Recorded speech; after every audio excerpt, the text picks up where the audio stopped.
The $1 million betrayal.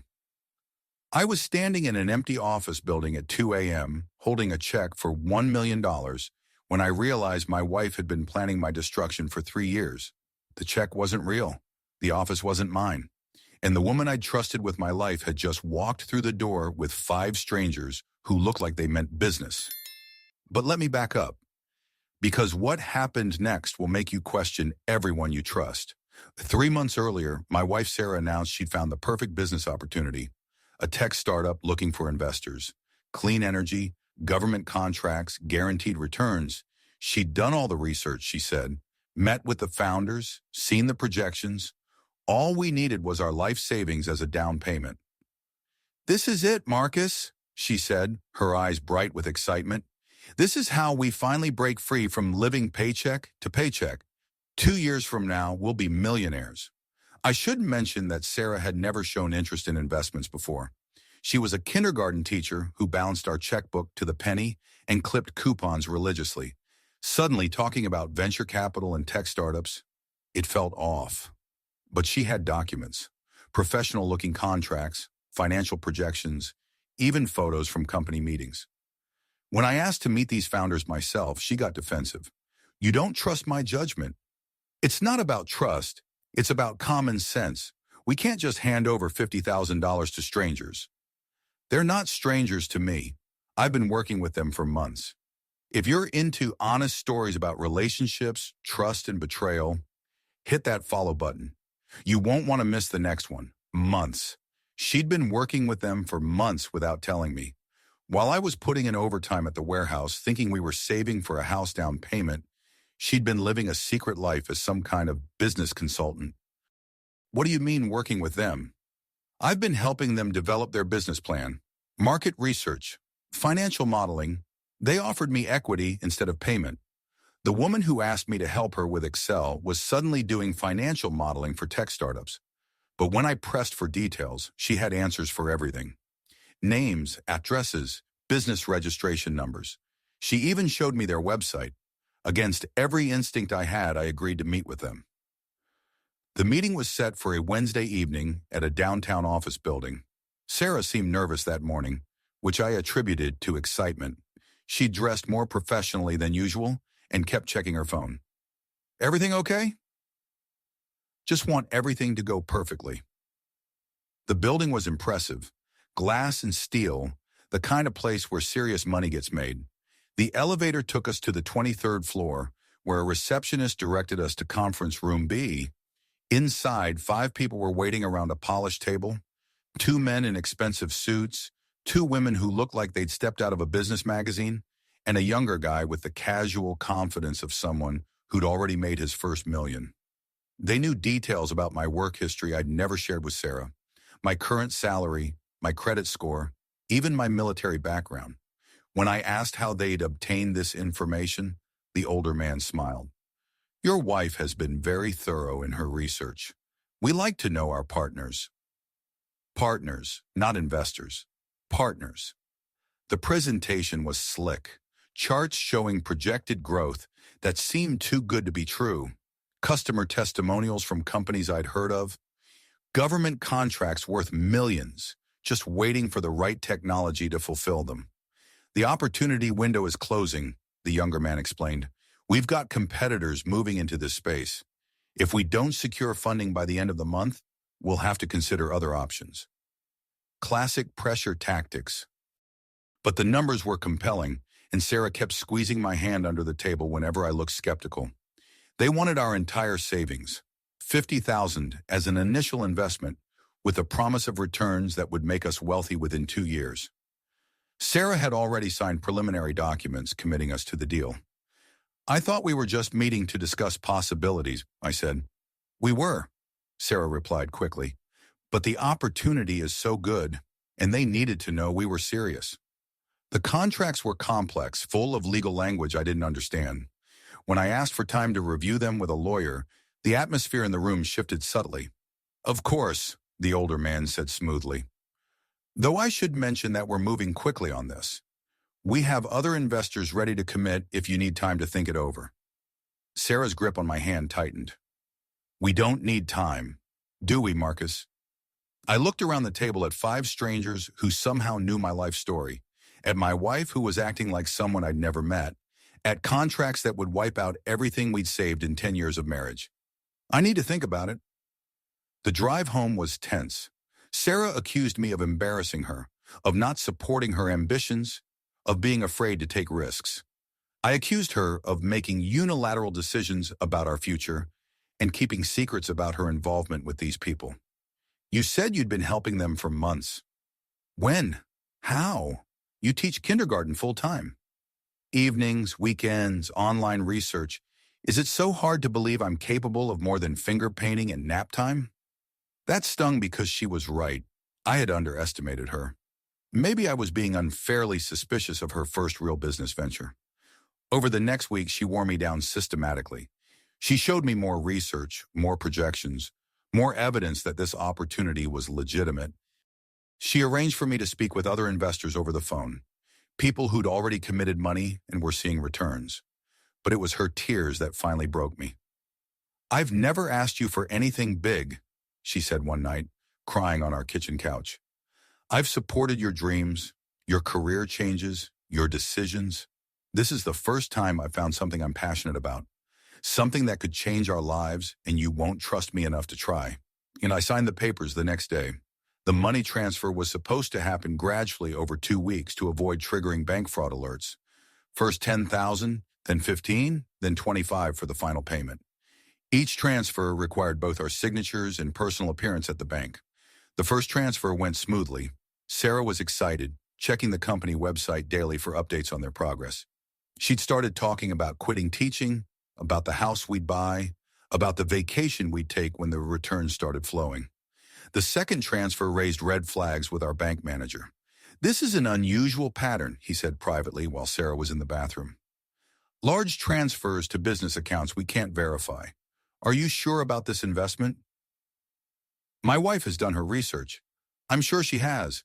But as someone who's seen a lot of financial fraud over the years, I'd strongly recommend getting an independent review of these contracts before you transfer any more money. When I mentioned this to Sarah, she exploded. "He's trying to sabotage us. Banks hate seeing regular people get ahead. They want to keep us dependent on their services." But doubt was creeping in.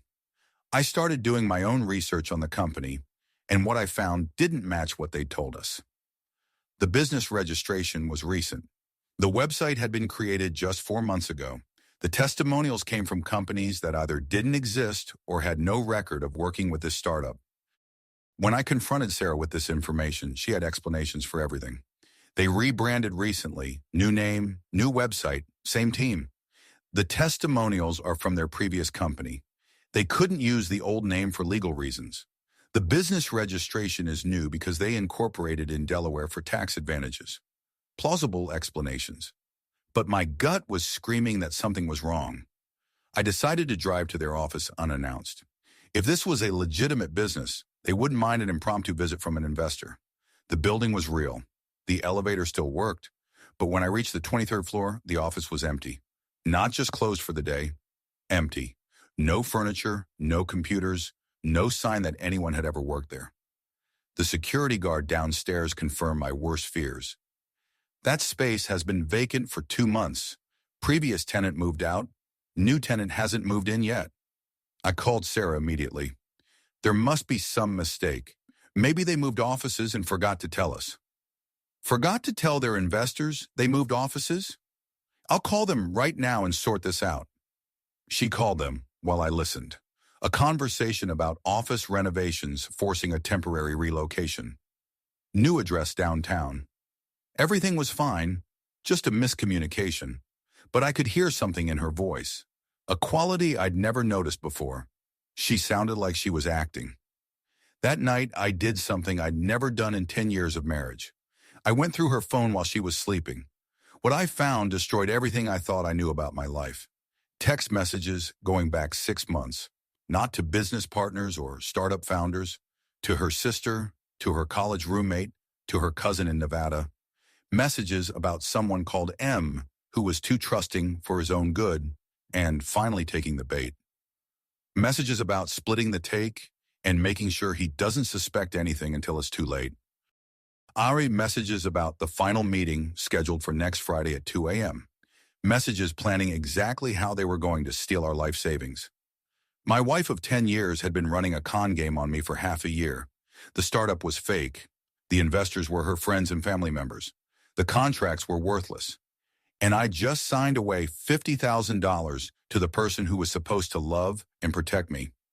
But here's the thing about betrayal this deep. It doesn't just make you angry, it makes you calculating. I could have confronted her immediately, could have called the police, filed fraud charges, exposed the whole scheme. Instead, I decided to play along until I understood exactly how extensive this conspiracy was. Over the next few days, I acted like nothing had changed. I went to work, came home, discussed our investment like an excited partner. Meanwhile, I was gathering evidence. I photographed every document, recorded conversations, tracked down the real identities of the business partners through social media. What I discovered was a family-wide conspiracy that had been planning this for over a year. Sarah's sister was the mastermind. She'd been in financial trouble after a failed restaurant business and convinced the family that stealing from me was justified because I didn't appreciate what I had anyway. Her cousin in Nevada had created the fake business registration and website.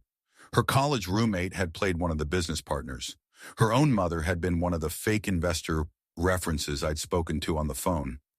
They'd studied me like a lab rat, learning my personality, my fears, my pressure points. They'd crafted the perfect scam based on my psychology, designed to make me hand over everything I'd worked for. But they'd made one crucial mistake. They'd underestimated me. The final meeting was scheduled for Friday at 2 a.m. in the empty office building.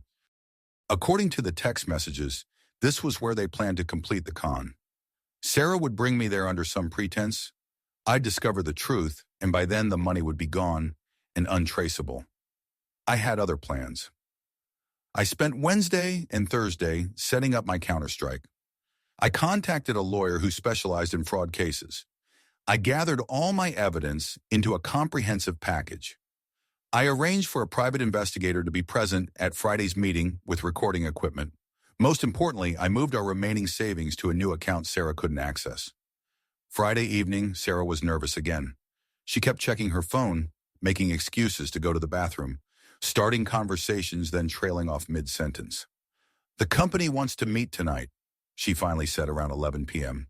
"Emergency meeting about the government contract. If we don't show up, we could lose everything." At 2 a.m., they're on Pacific time, conference call with investors from Asia. It's the only time that works for everyone. Even her lies were getting sloppy.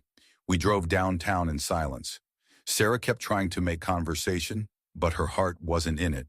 She knew what was coming, and part of her was probably dreading it. The building was dark except for security lighting. Our footsteps echoed in the empty lobby as we took the elevator to the 23rd floor. Conference room B was lit up and waiting for us, but instead of the polished business meeting from 2 months ago, this looked like a wake. 5 people sitting around the table in street clothes, looking like they'd rather be anywhere else. Sarah's sister, her cousin, her roommate, 2 people I didn't recognize but assumed were family friends who'd been recruited for the con. And in the center of the table, a check made out to me for $1 million. "Surprise," Sarah said weakly. The investment paid off ahead of schedule. I picked up the check and examined it. High-quality printing, but obviously fake. The bankrouting number didn't exist. The company name was spelled differently than on our contracts. They'd put effort into making it look real, but not enough effort to make it actually real. "This is impressive," I said, setting it back down. "Really professional work." Sarah looked confused. "What do you mean?" "I mean, this is a very well-orchestrated con game. The fake office, the false identities, the psychological manipulation. You all put a lot of work into this." The room went dead silent. Sarah's sister recovered first. "I don't know what you're talking about. This is a legitimate business transaction." "Is it? Because I've been doing some research of my own." I pulled out my phone and started reading from screenshots of their text messages. Messages about the mark and the take, and making sure I didn't suspect anything until it was too late. Sarah went white. "Marcus, I can explain." "Can you?" Can you explain why your own family has been planning to steal from me for over a year? Can you explain why the woman I trusted with my life has been treating me like a criminal to rob? Her cousin stood up aggressively. Look, man, nobody meant for this to go this far. It was supposed to be a quick thing, in and out. Sit down, I said calmly, because we're not done here. He sat down. Here's what's going to happen. First, you're all going to return the money you've already stolen, every penny. Second, you're going to sign confessions admitting to conspiracy to commit fraud. Third, you're going to stay away from me permanently. And fourth, Sarah is going to explain to me why she thought destroying our marriage was worth $50,000. Sarah's sister laughed. Or what? You'll call the police? Good luck proving anything. We covered our tracks. I smiled. Did you? Because I've been recording everything for the past week, including this conversation. I showed them the recording app on my phone. Also, there's a private investigator outside with additional recording equipment, and a lawyer who's been building a fraud case since Wednesday. The laughter stopped. You see, the mistake you all made was assuming I was stupid. You treated me like a mark instead of someone who might figure out what you were doing. And now you're sitting in a room with enough evidence to put you all in prison. Sarah started crying. Not the manipulative tears from before, but genuine panic tears. Marcus, please. I never wanted it to go this far. It was just supposed to be a loan we'd pay back. A loan? You were planning to steal our life savings and disappear. No, the plan was to take the money, then give you fake returns so you'd think the investment was working. Eventually, we'd have made enough to pay you back with interest. Made enough how? Silence. Made enough by running the same scam on other people. I'm right, aren't I? I wasn't your first victim, just your easiest. More silence. How many other people have you done this to? Sarah's cousin finally spoke up. Look, we're not professional criminals. This was a desperate situation. Sarah's sister was going to lose her house. We needed a way to raise money quickly. So you decided to destroy my marriage and steal everything I've worked for. We were going to pay you back with money stolen from other people. I looked around the table at these 5 people who'd spent months studying me like a science experiment, planning my destruction like a family project, turning my own wife against me for money. Here's my final offer, I said. You have 48 hours to return every penny you've taken from me. If the money isn't back in my account by Sunday night, I'm filing criminal charges against all of you. And Sarah, if you ever contact me again after tonight, I'm adding harassment to the list. You can't be serious, her mother said. Sarah made a mistake, but you're talking about destroying your marriage over money. I'm not destroying my marriage over money. Sarah destroyed our marriage when she decided I was worth more as a victim than as a husband. I stood up and walked toward the door. Marcus, wait, Sarah called after me. We can work this out. I love you. I turned back to look at her one last time. If you loved me, you wouldn't have spent 6 months planning to rob me. I left them sitting in that empty office with their fake check and their shattered con game. The money was back in my account by Saturday afternoon. Every penny, plus interest they scraped together from somewhere. I never found out if they had other victims or if they borrowed money to pay me back. I didn't care. The divorce papers were filed Monday morning. Sarah tried calling repeatedly, but I'd already changed my number. She showed up at my work twice before building security banned her from the premises. Her family sent apologies, explanations, justifications. Her mother wrote a long letter about financial desperation and family loyalty. Her sister claimed the whole thing was her idea, and Sarah was just trying to help family in crisis. I didn't respond to any of it. The divorce was finalized 4 months later. No reconciliation attempts, no mediation, no last-minute negotiations. Sarah signed everything without contest, probably on advice from a lawyer who told her fighting would only make the fraud charges more likely. I sold our house and moved across the country, started fresh in a city where nobody knew my history.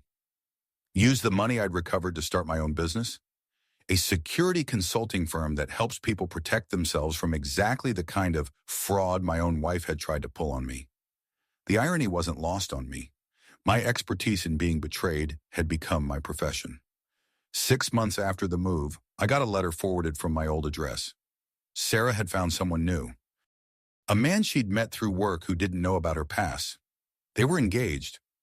I wondered if she'd learned anything from our experience, if she'd tell him the truth about why her first marriage ended, if she'd ever try to run another con game when money got tight. Probably not. People like that don't change. They just find new victims. The letter included a wedding invitation. Like she thought I might want to attend the celebration of her new life, built on the ruins of our old one. I threw it away unopened. A year later, my business was thriving. Turns out there's a lot of demand for fraud prevention services. A lot of people getting scammed by the ones they trust most. Spouses, business partners, family members who decide that love is worth less than money. I hired good people, investigators who'd seen every kind of betrayal, lawyers who specialized in recovering stolen assets, counselors who helped victims process the psychological damage of being conned by someone they trusted. We developed protocols for exactly the situation I'd been in: how to gather evidence without alerting the perpetrator, how to protect assets during an investigation, how to build criminal cases that prosecutors can't ignore. Every client reminded me of myself sitting in that conference room, realizing the person I trusted most had been planning my destruction. The shock, the anger, the feeling that reality itself had become unreliable. But also the moment when shock turns into resolve. When you realize that being betrayed doesn't have to mean being defeated. 2 years after the divorce, I got an email from an address I didn't recognize. The subject line read, "You were right." It was from Sarah's sister. Sarah and her new husband had disappeared 3 months after the wedding, along with his life savings and the college fund his ex-wife had set up for their kids. The same con game, refined with experience from our disaster. The family was finally realizing that Sarah wasn't a victim of circumstance who made one bad decision. She was a predator who used trust as a weapon. "I know you'll probably delete this without reading it," the email continued, "but I wanted you to know we understand now what she really is. We're sorry we helped her do it to you. We're sorry we didn't listen when you tried to warn us that this was who she'd always been." She was right. I almost deleted it without reading it, but I didn't, because buried in that apology was validation I hadn't realized I needed. I wasn't crazy. I wasn't paranoid. I wasn't wrong to walk away from a marriage where I'd been treated like prey instead of a partner. The betrayal had been real, but so was my recovery from it. That night, I sat in my new apartment in my new city, looking out at lights I was still learning to call home. I thought about the man I'd been 3 years ago. Too trusting, too eager to please, too willing to ignore red flags because I wanted to believe the people I loved had my best interests at heart. That man was gone. Not destroyed by betrayal, but transformed by it. The new version of me knew how to spot lies, how to verify trust before giving it, how to protect himself without becoming paranoid or bitter. Most importantly, the new version of me had learned the difference between people who love you and people who love using you. It took a marriage-ending con game to teach me that lesson, but once learned, it was impossible to unlearn. And unlike Sarah's twisted family dynamics, this knowledge wasn't going anywhere. The joke had been on them all along. They'd tried to steal my future and accidentally gave me a better one. They'd thrown away someone who genuinely cared about their well-being, someone who trusted them completely. In return, they'd created someone who no longer needed their approval or feared their judgment. 3 years later, sitting in an office I owned, running a business that helped other people escape the same trap I'd been in, I realized something that probably should have surprised me. I was grateful. Not for the betrayal itself, but for the strength it had revealed. The life it had forced me to build. The person it had taught me to become. Sarah had tried to steal my money and accidentally given me something far more valuable. She'd given me the knowledge that I could survive anything, even the people I loved most trying to destroy me for profit. Our story ends here, but yours doesn't have to. If you're seeing red flags in your own relationships, trust your instincts. If someone you love is asking you to ignore your better judgment for money, remember this story. And if you're currently being betrayed by someone you trusted, remember that survival is just the beginning. Recovery is where the real story starts. Thanks for making it to the end. If this story opened your eyes to something you needed to see, hit that follow button. Next week, I'm sharing the story of a woman who discovered her husband had been selling their possessions for 2 years to fund a gambling addiction she knew nothing about. You won't believe how she got her revenge. See you in the comments, and remember, trust but verify. Always verify.